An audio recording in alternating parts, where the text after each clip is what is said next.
آئیے ایک حدیث اور پڑھتے ہیں پھر بات کو ختم کریں گے. حدیث بہت لمبی سی ہے, چلو پڑھ لیتے ہیں, ثواب ملتا ہے نا. رسول تو کہتا ہے محبوب کی بات جتنی لمبی ہو جائے کتنا اچھا لگتا ہے نا, رسول کی بات ہے.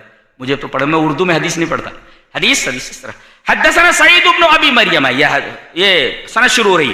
حدثنا سعید بن ابی, نام یاد رکھنا بہت مشکل ہوتا ہے راویوں کا. حدثنا سعید بن ابی مریم حدثنا محمد بن جعفر اخبرنا حمید بن ابی حمید الطویل انه سمع انس بن مالک رضی اللہ تعالی عنہ یقول جاء ثلاثه رهط الى بيوت ازواج النبي صلى الله عليه وسلم يسالون عن عباده النبي صلى الله عليه وسلم فلما اخبروا كانهم تقالوها فقالوا واين نحن من النبي صلى الله عليه وسلم قد غفر له ما تقدم من ذنبه وما تاخر قال احدهم معنا فاني اصلي الليل ابدا وقال اخر انا اصوم الدهر ولا افطر وقال اخر انا اعتزل النساء فلا اتزوج ابدا فجاء رسول الله صلى الله عليه وسلم فقال انتم الذين قلتم كذا وكذا اما والله انی لاخشاکم للہ واتقاکم لہ وانی اصوم وافطر واصلی وارقد واتزوج النساء فمن رغب عن سنتی فلیس منی. رواہ البخاری فی کتاب النکاح. حضرت امام بخاری رحمہ اللہ اس حدیث کو ایسی کتاب النکاح کے اندر پورے صفحے کی روایت ہے پڑھ دی گئی. کہتے چند تین آدمی نبی کریم صلی اللہ علیہ وسلم کے گھر آئے, دیکھا کہ آپ موجود نہیں ہیں, تو ازواج مطہرات سے پوچھا کہ نبی گھر میں عبادت کس طرح کرتے. ایک نکتہ یہ ملا, باہر کی عبادت کے بارے میں صحابہ نہیں پوچھ رہے جو تینوں آئے ہیں. یہ کہ باہر آپ نماز کس طرح پڑھتے ہیں, مسجد میں تو سب دیکھتے ہی تھے نا کیا عبادت کرتے ہیں, کیسے روزہ رکھتے ہیں وغیرہ وغیرہ. وہ آ کر پوچھ رہے ہیں کہ گھر میں نماز کس طرح, گھر میں عبادت کس طرح کرتے ہیں. اس کا مطلب یہ ہوا کہ آپ کو مسجد میں عبادت کرنی ہے, ساتھ ساتھ گھر میں بھی عبادت کرنی ہے, تاکہ چھوٹے بچے دیکھیں کہ بھئی ابا نماز پڑھ رہے ہیں, امی نماز پڑھ رہی ہیں, ابا تلاوت کر رہے ہیں, ابا یہ کر رہے ہیں, ابا وہ کر رہے ہیں, امی یہ کر رہی ہیں, بہنیں یہ کر رہی ہیں. ایسا ماحول ہو. ہمارے گھروں سے گھروں کی عبادت نکل جانے کے بعد اس کی جگہ پر دوسری چیزیں آ گئیں, در حقیقت ہماری بربادی کا سبب یہی ہے. ناچ گانے ٹی وی یہ ساری چیزیں آ گئیں اور ساری کی ساری لڑکیاں خراب ہو گئی, لڑکے خراب ہو گئے. اب دیکھو لگے رہتے بیچارے کس پہ, موبائل لیے تھے.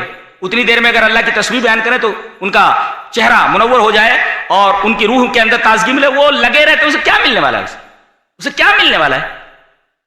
وہ یہ دیکھ لیے, وہ دیکھ لیے, ملا کیا وہ تو بتاؤ. دیکھ لیا, ملا کیا, حاصل کیا وہ تو بتاؤ. کچھ حاصل نہیں ہو, کچھ نہیں حاصل.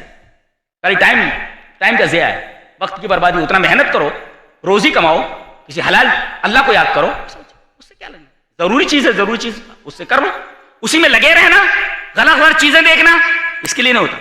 ایجادات سے آدمی فائدہ اٹھائے, ایجادات سے غلط تاثر نہ لے, غلط تاثر نہ لے. چھری آپ کے کچن میں رکھی ہوئی, اگر سبزی کاٹیے تو اچھا ہے, کسی کی گردن مار دیجیے تو غلط ہے نا, غلط ہے. ایجادات سے فائدہ اٹھانے کے لیے اسلام نے منع نہیں کیا. تو یہ تینوں کی تینوں آئے اور انہوں نے گھر کی عبادت کے بارے میں پوچھا کہ نبی گھر میں عبادت کس طرح کرتے ہیں. بتایا گیا تو پتہ ہے انہوں نے سمجھا کہ بہت تھوڑا کرتے ہیں. کہنے لگے ایسا ہے کہ نبی تو نبی ہیں, آپ کے اگلی پچھلی خطائیں معاف ہیں. اگر نبی تھوڑی عبادت کرتے ہیں تو چلنے والا ہے, ہم لوگوں کو زیادہ عبادت کرنی چاہیے. ایک نے کہا میں رات بھر نماز پڑھوں, رات بھر جاگوں. دوسرے نے کہا میں مسلسل روزے رکھوں گا, کسی دن افطاری نہیں کروں گا, ہر روز روزہ رکھوں گا. تیسرے نے کہا میں بیوی بچوں کا جھنجھٹ ہی نہیں پالتا, میں شادی نہیں کرتا. نبی اکرم صلی اللہ علیہ وسلم کو جب معلوم ہوا تو آپ ان کی طرف آئے. دیکھو اس میں سماج کا ایک بہت بڑا مسئلہ ہے کہ کوئی آ کر کے آپ سے کہتا فلاں صاحب آپ کو ایسا بول رہے ہیں, اور آپ آستین چڑھا لیتے فوراً سن کر کے. اس میں سماج کے مسئلہ بیان کیا گیا کہ کوئی مسئلہ کان پر آئے تو پہلے اس کی تحقیق کر لو کہ اس نے کہا ہے کہ نہیں کہا ہے. دیکھو ایک بات معلوم ہوئی نبی کو, آ کر کے صاحب مسئلہ سے بات پوچھی, کیا تم نے ایسا کہا ہے؟ انتم الذین قلتم کذا وکذا, تم ہی لوگ تینوں تھے, تم لوگوں نے ایسا کہا. کہاں اللہ کے اما واللہ انی لاخشاکم للہ, میں اللہ سب سے ڈرنے والا, سب سے زیادہ تقوی والا میں ہوں. لیکن میں نماز بھی پڑھتا ہوں, سوتا بھی ہوں, روزے بھی رکھتا ہوں, روزہ چھوڑ بھی دیتا ہوں. ایک دن چھوڑ دیا, ایک دن پڑھا, صوم داؤدی. اور اسی طریقے سے میں شادی بھی کرتا ہوں. میری کئی بیویاں, تمہارے لیے صرف 4 کی اجازت ہے, میری تو 11 12 بیوی ہے. تو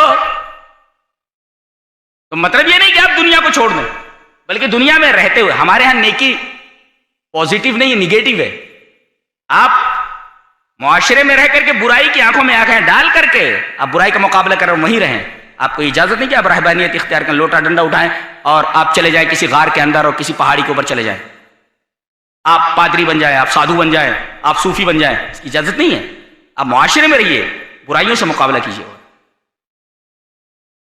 اور آخر میں آپ نے فرمایا فمن رغب عن سنتی فلیس منی, جو میری سنت سے, سنت کا طرز زندگی, نبی کریم صلی اللہ علیہ وسلم نے جس طرح زندگی گزاری ہے پوری زندگی کا نام سنت ہے.